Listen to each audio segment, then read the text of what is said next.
Bonjour à toi et bienvenue dans cette nouvelle vidéo. Aujourd'hui, je suis très contente de te retrouver pour parler d'un sujet qui m'est beaucoup demandé. Il s'agit des passerelles possibles après IDE.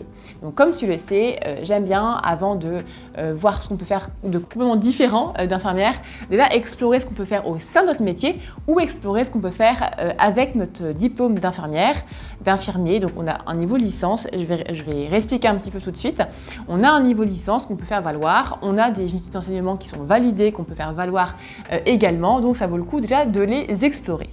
Donc petit rappel par rapport justement au niveau licence. Donc depuis 2009, une nouvelle réforme fait que notre diplôme d'infirmière est reconnu au niveau licence. Donc pour les infirmières qui sont rentrées en septembre 2009, donc sorties en 2012, tous ces IDE-là ont le niveau licence qui est reconnu. Pour les personnes qui sont diplômées d'avant 2012, justement, ou qui sont rentrées par exemple en février 2009 ou avant, il faudra faire une VAE ou une VAP pour du coup avoir ce niveau licence reconnu. Par rapport aux unités d'enseignement, pas besoin de faire ces reconnaissances-là, c'est vraiment juste pour le niveau licence. Alors, par rapport aux passerelles, du coup, on va les prendre une à une. Il y aura sûrement d'autres passerelles que je n'ai pas forcément abordées. J'aborderai les principales qui me sont beaucoup demandées. Donc, on va commencer avec la passerelle d'infirmière à sage-femme. Donc, pourquoi? Parce qu'il y a une petite nouveauté depuis 2019. Donc, avant 2019, pour passer d'infirmière à sage-femme, il fallait minimum 2 ans d'expérience en tant qu'infirmière. Depuis 2019, un nouveau décret est sorti et on peut désormais postuler dès la sortie d'école d'infirmière, donc plus besoin d'avoir 2 ans d'expérience en tant qu'IDE.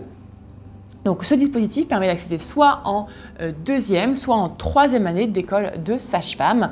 Donc pour le coup, il y aura un dossier forcément à fournir, un jury devant lequel on devra passer, et des expériences à prouver si on veut rentrer par exemple directement en 3e année. Voilà, donc des expériences à mettre en avant. Si on a travaillé en pédiatrie, en néonat, en mater, c'est le moment de le mettre en avant, c'est vraiment important. Et voilà, le jury décidera si on peut rentrer directement en 2e ou en 3e année d'école de sage-femme.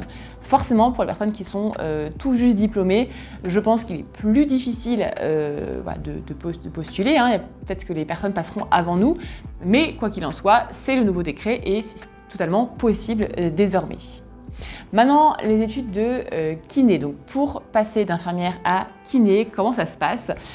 Pour le coup, quand on est IDE et qu'on veut faire la passerelle pour kiné, on a des unités d'enseignement dont on est dispensé. Donc ça va dépendre de chaque école en fonction des directeurs d'établissement, mais ça vaut le coup de se renseigner pour savoir de quels UE on va être dispensé.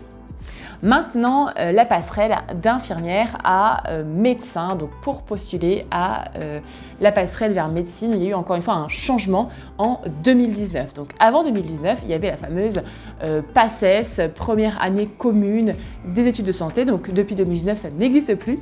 On va retrouver soit l'option PASS, soit LAS. Donc ça, je vais l'aborder plus en détail dans une vidéo parce qu'il y a beaucoup à dire, il y a eu beaucoup de changements. Mais encore une fois, voilà, on peut postuler à ce dispositif pour pouvoir rentrer du coup en 2e année d'études de santé. Maintenant, la passerelle vers ostéopathe. Alors, d'infirmière à ostéopathe, comment ça se passe?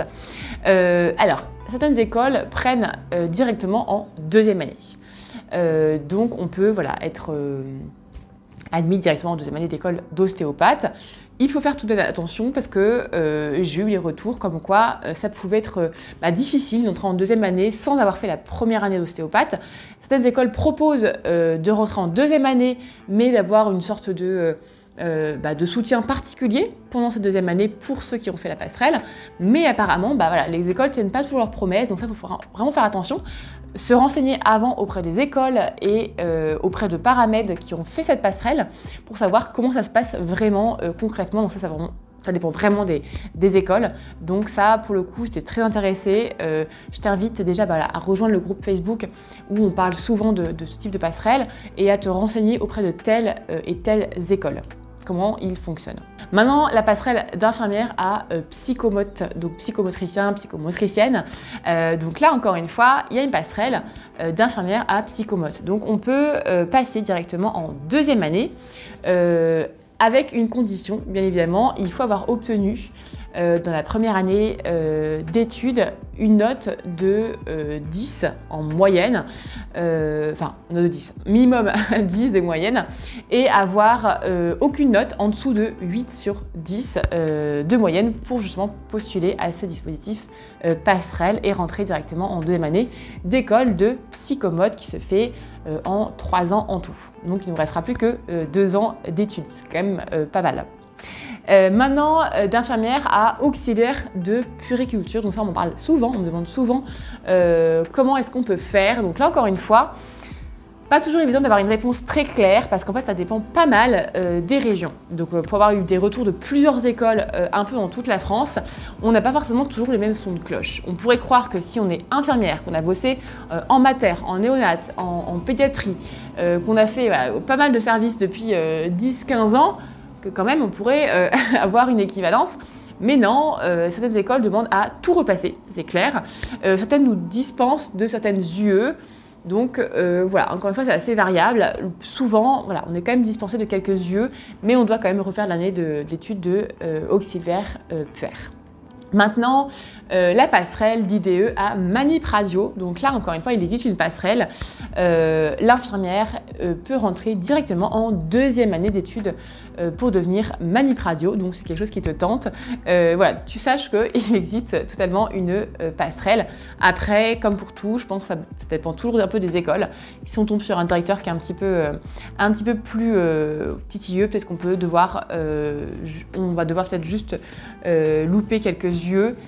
Là, encore une fois, je te dis ce que je trouve voilà, de manière nationale, dans les textes, dans les décrets. Je sais que des fois, il y a vraiment un gros décalage.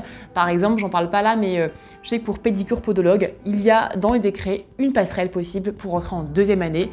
Mais sur le terrain, dans les faits, dans les écoles, et ben en fait, tout simplement, non, il faut repasser depuis le début, dès la première année. Donc, il peut y avoir un écart. Si c'est le cas, si tu as plus d'informations que moi, n'hésite pas à me le dire en commentaire, ça pourrait aider toute la communauté justement à avancer dans ce sens-là. Alors, encore une autre passerelle du coup, après IDE, c'est donc pour l'éducation nationale. Donc ça, j'ai fait une vidéo et un article sur la reconversion d'infirmière à prof en STMS. Donc là, voilà, avec notre diplôme d'infirmière, on peut passer directement le concours pour rentrer au KPLP. Donc le concours qui donne accès après au métier de prof en STMS. Et on va retrouver pour finir voilà, la fameuse passerelle d'infirmière à la licence sanitaire et sociale. C'est-à-dire qu'en tant qu'infirmière, on a une équivalence de licence sanitaire et sociale qui offre à de nombreux accès à beaucoup de masters. Donc là, j'ai fait une vidéo, j'ai fait pas mal d'articles sur le sujet, sur tous les masters qui sont accessibles après notre diplôme d'infirmière, donc voilà, qui est reconnu comme une licence sanitaire et sociale et qui donne accès à plein de masters, comme par exemple les masters en management, les masters en sciences d'éducation. Voilà, il y a vraiment beaucoup de masters dont on a accès. N'hésite pas à aller faire un tour d'ailleurs sur ma vidéo sur les masters. Si ça t'intéresse de poursuivre tes études vers un master. Voilà, j'espère que cette vidéo t'aura plu. N'hésite pas à me dire en commentaire quelle passerelle tu connais, quelle passerelle tu as déjà expérimenté. Si tu as des retours de telle ou telle région, telle ou telle école, ça aidera vraiment à informer toutes les personnes qui seront concernés, qui se posent des questions. Si ce n'est pas encore fait, viens rejoindre le groupe d'IDE en reconversion, donc le groupe Facebook. Je t'ai mis le lien en commentaire. Mets-moi un pouce bleu si tu as aimé cette vidéo, si elle a pu t'aider, si elle t'a apporté des informations. Et je te dis à la semaine prochaine pour une nouvelle vidéo. À très vite.